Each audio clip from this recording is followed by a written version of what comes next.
Good morning students, welcome to Global Public School online classes. हमने अपनी पिछली class में महान साहित्यकार कबीरदास जी के कुछ दोहों का अध्ययन किया था। अब हम उनके आगे अध्ययन करेंगे, जो कुछ इस प्रकार। हमने 3 साखियों का अध्ययन कर लिया था। अब हम चतुर्थ साखी का अध्ययन करेंगे। पका पकी के कारणे सब जग रहा भुलान, निरपक होई की हरि बजे सोही संत सुजान।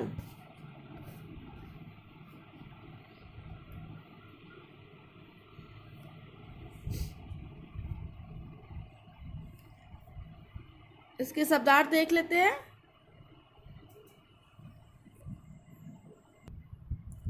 पका पकी पक्ष और विपक्ष, कारणे कारण, निरपक्ष निरपक्ष या निष्पक्ष, भजे भजन करना, सुजान चतुर या ज्ञानी।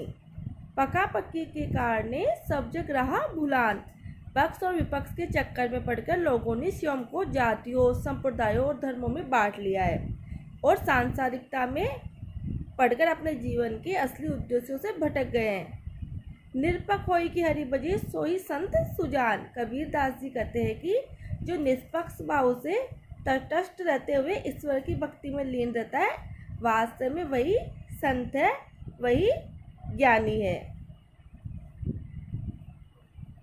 इसमें कबीरदास जी ने धर्मों के जो भेदभाव वो चलते हैं, इनका विरोध किया है और जाति और संप्रदायों में बटे लोगों को इससे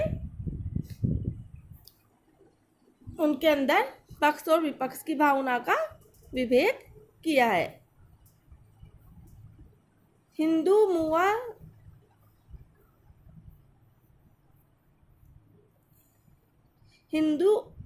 मुआ राम कही, मुसलमान खुदाई, कहे कबीरा सो जीवता, जो दूह के निकट न जाए। मुआ अर्थात मर गया, सो जीवता वही जीता है, दूह अर्थात दोनों।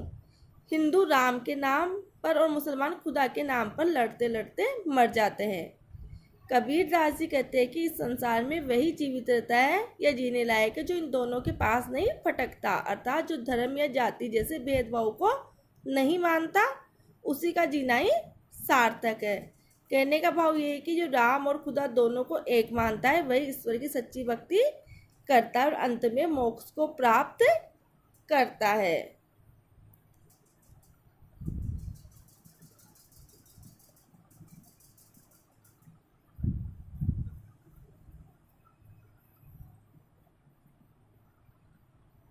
काबा फिरी काशी बया, राम ही भया रहीम, मोट चून मेदा बया, बैठी कबीरा जीम। काबा मुसलमानों का तीर्थ स्थल, काशी हिंदुओं का तीर्थ स्थल, मोट चून मोटा आटा, बैठी बैठकर, जीम भोजन करना। कबीरदास जी कहते हैं कि काबा ही काशी है और राम ही रहीम है।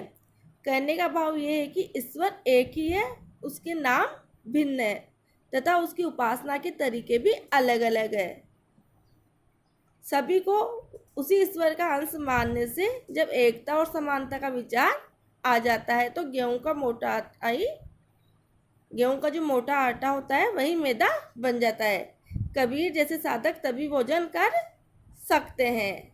अर्थात देखो, जितने भी धार्मिक गुरु हुए हैं, जितने भी संत हुए हैं, सभी ने अपनी उंगली उसी ईश्वर की या परमात्मा की तरफ करी है और सबकी शिक्षाएं सेम है, किसी की शिक्षा अलग अलग नहीं है।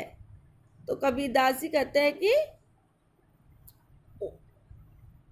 सभी को उसी ईश्वर का अंश मानने से जब एकता और समानता का विचार आ जाता है, तब गेहूं का मोटा आटा ही मैदा बन जाता है। कबीर जैसे साधक तभी भोजन कर सकते हैं।